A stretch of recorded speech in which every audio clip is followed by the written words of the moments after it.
Olá, amantes de café e curiosos da história. Sejam muito bem-vindos ao meu canal, o ponto de encontro perfeito para quem aprecia um bom café enquanto desvenda os mistérios e as maravilhas do passado. Preparem suas xícaras, porque aqui, a cada gole mergulhamos em narrativas fascinantes, personagens inesquecíveis e eventos que moldaram o nosso mundo. Se você é daqueles que não resistem a um aroma delicioso e a uma boa história, você está no lugar certo. Inscreva-se e embarque comigo nesta jornada saborosa e educativa. Vamos conversar sobre um momento crucial da nossa história: a chegada dos portugueses ao Brasil. Podemos começar essa história sob duas perspectivas: a da descoberta para os europeus, um encontro inesperado com terras até então desconhecidas para eles, ou a da invasão para os povos originários que já habitavam este território há milênios. De qualquer forma, o ano de 1500 marca um ponto de inflexão, um encontro de mundos que transformaria para sempre a geografia, a cultura e o destino destas terras. Preparem-se para desvendar os detalhes dessa chegada, os personagens envolvidos e os primeiros impactos desse encontro. Peguem seus cafés e vamos juntos nessa viagem histórica. Quem descobriu o Brasil? Na história tradicional, com viés eurocêntrico, tornou-se comum afirmar que Pedro Álvares Cabral, líder da expedição portuguesa, foi o responsável pelo descobrimento do Brasil. Entretanto, a historiografia atual não reforça esse viés, apontando que não houve descobrimento do Brasil, mas sim a chegada dos portugueses. Nesse sentido, outros historiadores trabalham com outros conceitos, como encontro, achamento, e alguns falam até em invasão.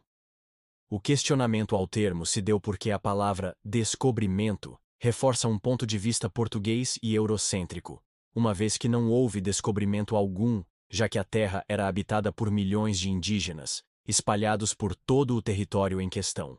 Desse ponto de vista, não há descobrimento, mas há a chegada dos portugueses ao Brasil, o que lhes permitiu conhecerem uma terra que já era habitada pelos indígenas havia cerca de 11 a 12 mil anos, no mínimo.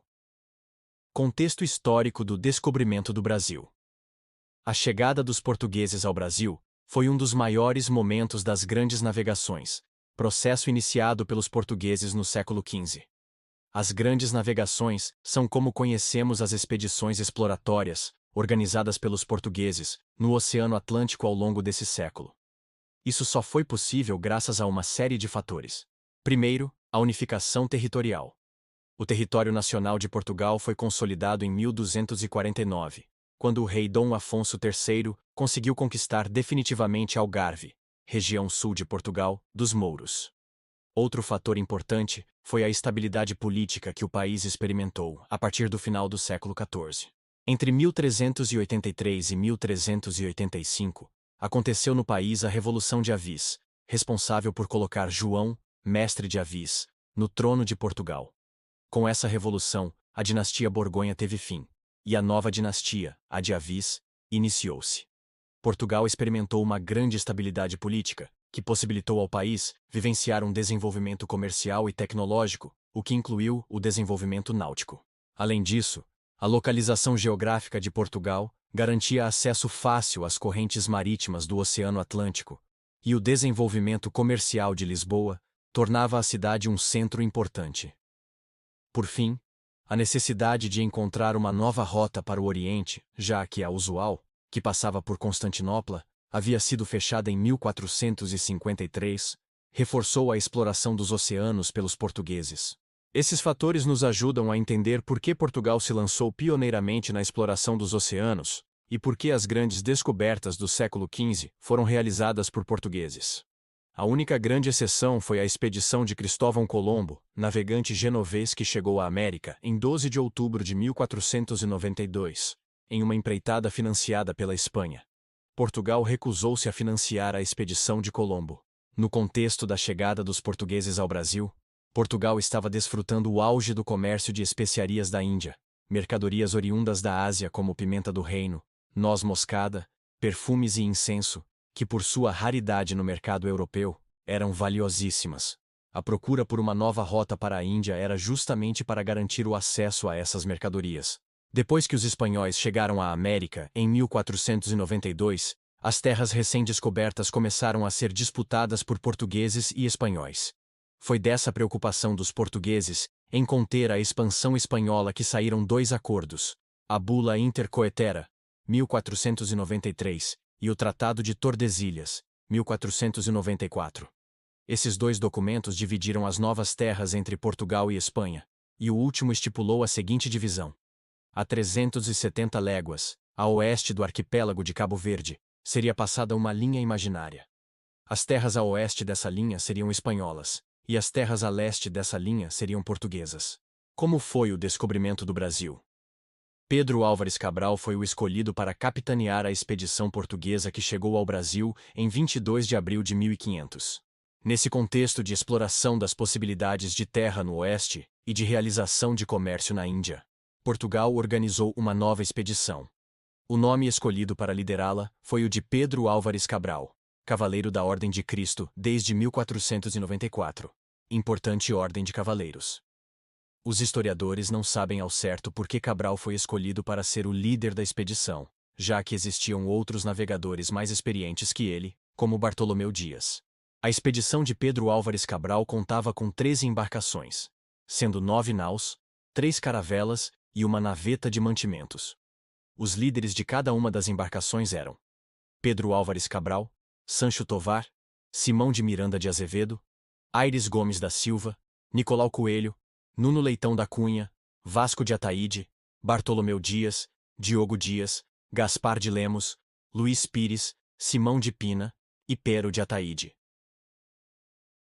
A expedição de Cabral também contava com 1.200 a 1.500 homens, que zarparam de Lisboa no dia 9 de março de 1500. Após zarpar, a expedição navegou diretamente para o arquipélago de Cabo Verde, portanto, tomou uma rota distante da costa africana. A rota usual dos portugueses no rumo da Índia era mais próxima da costa, mas o caminho distinto sugere que eles tinham um roteiro diferente das demais expedições. A rota da expedição de Cabral foi a seguinte: 9 de março, zarparam de Lisboa. 14 de março, passaram pelas Ilhas Canárias. 22 de março, passaram por Cabo Verde. 23 de março, desaparecimento da nau de Vasco Ataíde. 29 e 30 de março, adentraram a região de calmaria na zona equatorial. 10 de abril, passaram a 210 milhas de Fernando de Noronha. 18 de abril, estavam próximos da Baía de Todos os Santos. 21 de abril, avistaram sinais de aproximação de terra. 22 de abril, avistaram o Monte Pascoal. O avistamento de terras, que aconteceu no dia 22 de abril de 1500, foi relatado por Pero Vaz de Caminha, escrivão da expedição, da seguinte maneira: no dia seguinte, 22 de abril, quarta-feira pela manhã, topamos aves a que os mesmos chamam de furabuchos. Neste mesmo dia, à hora de vésperas, entre 15 e 18 horas, avistamos terra. Primeiramente um grande monte muito alto e redondo. Depois outras serras mais baixas, da parte sul em relação ao monte, e mais, terra chã, com grandes arvoredos. Ao monte alto o capitão deu o nome de Monte Pascoal, e à terra, terra de Vera Cruz. Apesar de terem avistado terra no dia 22 de abril, foi só no dia seguinte que Cabral decidiu enviar homens, e foi aí que os primeiros contatos entre portugueses e nativos aconteceram. O relato de Pero Vaz de Caminha sobre eles afirmou que eram pardos, todos nus, sem coisa alguma que lhes cobrisse as suas vergonhas. Traziam nas mãos arcos e flechas.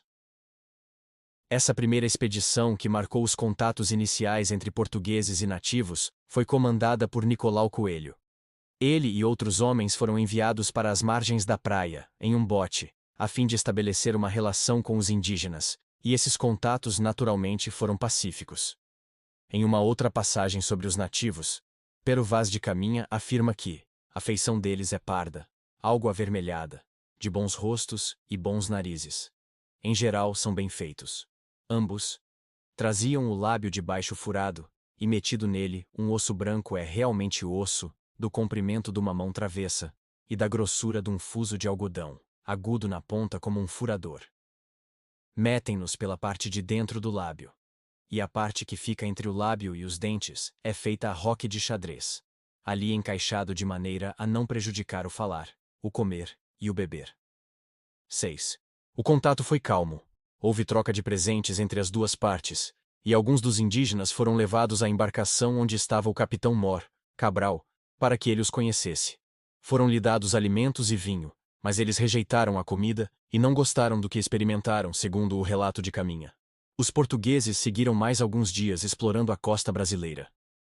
No dia 26 de abril, um domingo, celebraram a primeira missa no Brasil, realizada pelo Frei Henrique de Coimbra. Depois, os comandantes da expedição decidiram enviar uma embarcação para Portugal com a notícia do achamento da nova terra. Pero Vaz de Caminha também foi nomeado para relatar, com detalhes, as novidades das terras encontradas. No dia 2 de maio, a expedição de Cabral partiu do Brasil em direção à Índia. O rei português, Dom Manuel I, ficou sabendo da notícia do achamento da nova terra ainda em 1500. Apesar disso, o Brasil ficou em segundo plano, uma vez que a prioridade portuguesa, naquele momento, era continuar o comércio com a Índia. Quem esteve no Brasil antes de Pedro Álvares Cabral? Antes de Pedro Álvares Cabral, especula-se que Vicente Pinzón teria chegado ao Brasil. Essa hipótese fala que a expedição do espanhol teria chegado no Brasil em 26 de janeiro de 1500, entre Pernambuco e o Ceará. Muitos historiadores apontam que há evidências que sustentem a chegada de Pinzón na data citada. Mas o debate ainda divide a historiografia. Teorias sobre o descobrimento do Brasil. A chegada dos portugueses ao Brasil é um assunto polêmico de diversas maneiras. Mas um dos debates que existem em relação a esse acontecimento histórico é a respeito da intencionalidade da expedição de Pedro Álvares Cabral em vir ao Brasil em 1500. É certo que os portugueses não sabiam da existência do Brasil. Entretanto, os portugueses suspeitavam da existência de terras nessa porção sul do planeta, e uma evidência disso foi a assinatura do Tratado de Tordesilhas. Esse acordo foi assinado por portugueses e espanhóis, com a esperança de que houvesse terras para serem exploradas nessa porção oeste do planeta. Além disso, sabemos que a expedição de Pedro Álvares Cabral iria para a Índia, e esse fato traz uma grande pergunta aos historiadores. Teria Pedro Álvares Cabral chegado ao Brasil propositalmente, ou foi uma grande jogada de sorte? Duas teorias se formaram para explicar essa intencionalidade da chegada dos portugueses. Uma delas dizia que a expedição de Cabral chegou ao Brasil de maneira não intencional, porque a expedição teria tido sua rota desviada após enfrentar uma tempestade no Oceano Atlântico. Os historiadores atualmente não reforçam essa teoria, apontando para o fato de que a expedição de Cabral desviou da rota usual que a levaria à Índia. Esse desvio teria sido intencional, porque a ideia era verificar as possibilidades de Portugal na América, isto é, se haveria terras dentro do raio estabelecido pelo Tratado de Tordesilhas. O que aconteceu após o descobrimento do Brasil? A chegada dos portugueses ao Brasil não significou que medidas eficazes de colonização fossem tomadas pelos portugueses. Nas primeiras 3 décadas, a prioridade de Portugal era a Índia. Assim, o Brasil foi colocado em uma posição secundária. Os portugueses fizeram algumas expedições de exploração, estabeleceram feitorias e exploraram o pau-brasil. Foi somente a partir da década de 1530, com o declínio do comércio de especiarias e as invasões francesas, que os portugueses iniciaram uma política de colonização efetiva, decidindo introduzir a produção de açúcar no Brasil, além de dividir o território em capitanias hereditárias, dando aos donatários o direito de investir nesses domínios. Dia do Descobrimento do Brasil. O Dia do Descobrimento do Brasil ocorre anualmente em 22 de abril. Isso porque o descobrimento do Brasil é como se conhece popularmente o evento que os historiadores definem como a chegada dos portugueses ao Brasil, em 22 de abril de 1500, e que ocorreu quando a expedição liderada por Pedro Álvares Cabral avistou terra na região de Porto Seguro, na Bahia. Esse evento marcou o início da presença portuguesa no Brasil, dando início também ao período da sua colonização. A chegada dos portugueses foi resultado das grandes navegações, processo de exploração oceânica que permitiu os europeus explorarem o Oceano Atlântico, dando-lhes a possibilidade de chegar à Índia e à América, até então desconhecida para os europeus. Dia do Descobrimento do Brasil é feriado? O Dia do Descobrimento do Brasil é uma data importante na história do Brasil. No entanto, a data não é considerada feriado nacional. No passado, ela já havia sido considerada dessa forma, mas deixou de sê-lo, em 1930, por ordem do governo de Getúlio Vargas. O Dia do Descobrimento foi considerado feriado nacional no período da Primeira República. Entretanto, diferentemente de hoje, O dia do descobrimento era celebrado em 3 de maio, porque se acreditava na época que a chegada dos portugueses ao Brasil teria sido em 3 de maio. Isso mudou quando foi descoberta a Carta de Pero Vaz de Caminha, documento que confirmava que a chegada dos portugueses ao Brasil ocorreu em 22 de abril. Curiosidades sobre o descobrimento do Brasil. O pagamento de Pedro Álvares Cabral foi de 10.000 cruzados, o equivalente a 35 quilos de ouro. Ele também poderia comprar e vender 30 toneladas de pimenta e 10 caixas de outra especiaria. Um marinheiro comum, por sua vez, ganhava 10 cruzados mensalmente, além de 10 quintais de pimenta. 7. Pedro Álvares Cabral tinha 1,90 m de altura. Era comum que nessas expedições marítimas da Idade Moderna, prostitutas fossem levadas escondidas nas embarcações. O escorbuto, doença causada pela falta de vitamina C, era uma das doenças que mais afetavam os marinheiros no período das grandes navegações. Ainda não se sabe o que houve com a nau de Vasco Ataíde, uma das 13 naus da expedição de Cabral. Mas acredita-se que tenha naufragado durante uma tempestade. O primeiro nome dado ao Brasil foi Ilha de Vera Cruz, e depois passou a se chamar Terra de Santa Cruz. Outro nome pelo qual o Brasil foi chamado, à época, foi Terra dos Papagaios, em decorrência da quantidade de papagaios que havia aqui. Pero Vaz de Caminha, quando relatou o achamento do Brasil para o rei português, acreditou que as novas terras eram, na verdade, uma ilha. A ilha de Fernando de Noronha tem esse nome em referência a Fernão de Noronha, fidalgo português que recebeu a ilha como capitania do rei de Portugal em 1504. Estima-se que, quando da chegada dos portugueses, aproximadamente 7 milhões de indígenas viviam no território brasileiro. Quando a expedição de Cabral partiu do Brasil, em 2 de maio de 1500, 2 grumetes desertores e 2 degredados foram deixados no território com os nativos. Antes de se chamar Pedro Álvares Cabral, o nome do líder da expedição portuguesa era Pedro Álvares Gouveia. A troca de nome deu-se com o abandono do sobrenome de sua mãe, de Isabel Gouveia, e a adesão do sobrenome de seu pai, Fernão Cabral. E aí, gostaram? O Brasil foi descoberto ou foi uma invasão? Comentem. Não se esqueça de compartilhar e inscrever-se no canal Café e História. Até a próxima, amantes de café e da história.